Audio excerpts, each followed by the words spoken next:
While Charlotte made her court appearance today, Magashule's new party, the African Congress for Transformation, was embroiled in internal turmoil. About 11 members have been expelled for going to meet former President Jacob Zuma in Nkandla. Juniour Khumalo is following this story and joins us now for more. I didn't think that the party was really, if you get what I mean, alive. Because, on the back of the, outcomes of the May 29 election, I thought, well, if they do exist, there isn't much really bringing them together for now, at least until, they do some introspection and then find ways of rebuilding the party. And then this, oh. Indeed. The party is still very much alive, according to the ACT spokesperson, national spokesperson, Khumalo. We were actually meant to have an in-depth conversation with him earlier, but challenges with the internet connection where he was did not allow us to basically get into detail with him. But he did confirm that about 11 members of the party have been expelled. According to him, it was because these individuals went to Nkandla to meet with former President Jacob Zuma. And this is a bit shocking because we are used to Magashule and the former President Jacob Zuma being allies. Not just allies, he was one of those individuals that was very vocal about his support for the former president and even was in one of those radical economic empowerment factions within the ANC that was basically in support of former President Jacob Zuma. But let's just take a listen to one of the political analysts that we spoke to, what he had to say about the relationship between Magashule and the former President Jacob Zuma. Things are very bleak for him. Nobody seems to know the inside story because, in effect, he's missed the bus or he's on the wrong bus because the MK party he was not only an ally of the president, he was a leading figure in the president's faction within the ANC, the former president. Former President Zuma's faction, which was in the ANC, is now in effect the MK party. There are a couple of people from that faction who stayed behind in the ANC.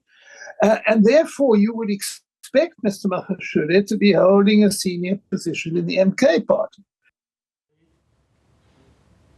Okay, that is Stephen Friedman just speaking about former Secretary of the ANC, Magashule, saying that he finds himself in a very awkward situation right now because he has left the ANC, and once a strong ally of former President Jacob Zuma, it seems like that relationship also is now falling apart. And it leaves him in a political wilderness at a time when the NPA is basically coming for him and prosecuting this case.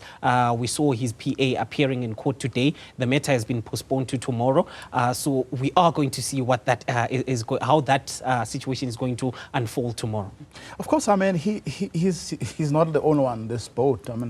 You can say that about a lot of players, former DA leaders, for example, who went separate ways when everyone thought they would have done better by sort of consolidating, talking about your action SAs, other people who formed their own individual parties. But I'm keen to know what has the Magashule himself said anything about the men who went to see former President Jacob Zuma in Nkandla, and in fact whether that's going to change anything. Personally, he hasn't said anything, but the spokesperson did confirm that there was that incident when some of these members went to Nkandla and spoke to the former president. But the individuals that have been fired themselves from other newspapers seem to claim that they actually left before this incident happened. So they were going to Nkandla basically to consult and see what their next steps were going to be. But Magashule has himself spoken about the issue of his former PA. We saw through a statement where he did speak about the PA being brought back to South Africa. He seemed to claim that she was actually coerced to signing a statement that actually implicates him. We were trying to get a confirmation from the spokesperson of the party, but he has since not communicated with us around that, whether how they seem to believe that the former PA was coerced into signing the statement. And you didn't get to speak to him about what the implications of or why they would be bothered by this guy's meeting with Jacob Zuma. if indeed they'd already been expelled? No, he did not. We did not get to that. We were supposed to speak to him about that, but we had those challenges with the network, and he said he didn't address that matter. But we can take a listen to what he had to say. We spoke to actually the political analyst, and he did speak to us about the implications of where Magashule find himself, not just with the political party, but with the NPA now coming after him with this arrest of the PA, the former PA. I think people are far too keen to denounce the MPA for no particular reason. Our courts are incredibly slow. I mean, these are not the only cases. I mean, the Senzo case is on at the moment. It's been going on for years, and there's no sign that it's about to end. So that's not the fault of the NPA that the courts are so slow. It is also obvious that people accused of state capture are likely to be better off people who are able to afford top-ranking lawyers, and we all know that top-ranking lawyers have all sorts of ways of delaying cases.